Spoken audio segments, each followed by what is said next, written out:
वल्लाहि अन्नी अशहदो हाउलाए शुहदा इला यौमिल क़ियामा। फरमाया मैं मोहम्मद ये गवाही देता हूँ, ये सारे के सारे शुहदा हैं,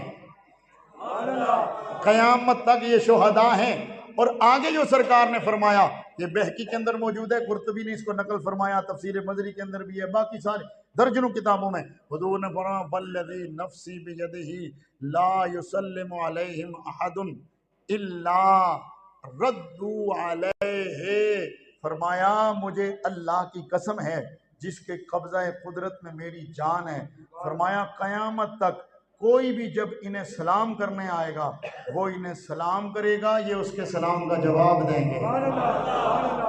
शुहदाए उहद को जो सलाम करने आएगा ये उसे सलाम का जवाब देंगे। हजरत फातिमा खिदाइया फरमाती हैं, ये साहिब मवाहिबुल दुनिया ने लिखा और मदारिज नबुव्वा वालों ने लिखा। हजरत फातिमा खिदाइया फरमाती हैं मैंने सुन रखा था कि ये जवाब देते हैं। मैं गई वहाँ जाकर के जब मैंने इन्हें सलाम किया तो मुझे आवाज़ आई, मैंने हजरत अमीर हमजा को सलाम किया, अस्सलाम वालेकुम या अम्मा रसूलिल्लाह। उन्होंने कहा वालेकुम सलाम।